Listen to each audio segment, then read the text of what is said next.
और भी फेमस लोगों की बायोग्राफी जानने के लिए सब्सक्राइब करें नॉलेज पार्टनर को, क्योंकि नए नए वीडियो की नोटिफिकेशन आपको मिलती रहे।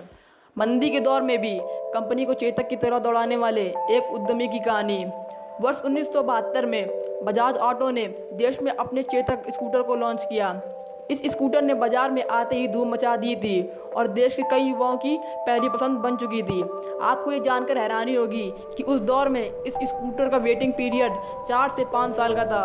देश के दिग्गज उद्योगपतियों का जब भी जिक्र होता है तो बजाज समूह के चेयरमैन राहुल बजाज का नाम आना लाजमी है। हाल के दिनों में अपने बयानों में सुर्खियों में आए राहुल बजाज ने इंडियन एयरलाइन से लेकर पारिवारिक व्यवसाय बजाज ऑटो तक को नई रफ्तार दी है। राहुल बजाज ने इस देश को सबसे पहले घरेलू स्कूटर चेतक से सफ़र कराया, जिसकी धुन हमारा बजाज आज दशकों बाद भी करोड़ों भारतीयों के जहन में जिंदा है। तो आइए जानते हैं राहुल बजाज के संघर्षों के दौर में भी अड़िग रहने की कहानी। राहुल बजाज का जन्म 10 जून 1938 को एक मारवाड़ी परिवार में बंगाल प्रेसिडेंसी आज़ादी से पहले का पश्चिम बंगाल में हुआ था।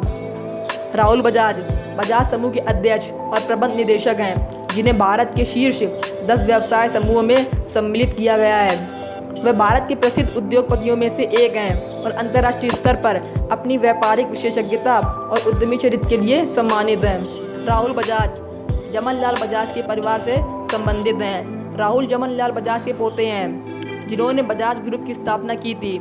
शिशिर बजाज राहुल बजाज के भाई हैं। राहुल बजाज के 2 बेटे राजीव बजाज और संजीव बजाज हैं और बेटी सुनैना केजरीवाल है। उनके बेटे राजीव और संजीव बजाज उनकी कंपनियों का प्रबंधन करते हैं। राहुल बजाज ने बॉम्बे में एक गिरजाघर स्कूल में पढ़ाई पूरी की। फिर उन्होंने दिल्ली के सेंट स्टीफन्स कॉलेज और यूएसए के हार्वर्ड यूनिवर्सिटी में अपनी पढ़ाई पूरी की। उन्होंने 1965 में बजाज समूह को संभाला और सफलतापूर्वक भारत की सर्वश्रेष्ठ कंपनियों में से एक की स्थापना की। उन्होंने आकुर्डी और वालुज में कारखानों की स्थापना की। 1980 में बजाज ऑटो भारत की सबसे ऊंचे स्तर की स्कूटर बनाने वाली कंपनी थी। बजाज ऑटो की सफलता के 10 साल बाद चेतक को लॉन्च किया गया। भारतीय अर्थव्यवस्था के उदारीकरण के साथ बजाज ऑटो को कई चुनौतियों का सामना करना पड़ा। स्कूटर की बिक्री में गिरावट और 2001 के शेयर बाजार के पतन ने कंपनी को बहुत नुकसान पहुंचाया। कुछ कारोबारी विश्लेषकों द्वारा पूर्व अनुमान लगाया गया था कि बजाज उद्योगों को जल्द ही बंद करना होगा, लेकिन उम्मीद कोई भी ना। राहुल बजाज ने बिजनेस विशेषज्ञों के साथ बंद पड़ी हुई कंपनी को फिर से स्थापित किया। उन्होंने चाकन में एक और फैक्ट्री की स्थापना की। उन्होंने R&D में निवेश किया और बजाज पल्सर मोटरसाइकिल की बढ़ती लोकप्रियता के साथ आगे बढ़े। बजाज पल्सर वर्तमान में अपने क्षेत्र में अग्रणी है। जून 2006 में राहुल बजाज को महाराष्ट्र के राज्यसभा सांसद के रूप में चुना गया।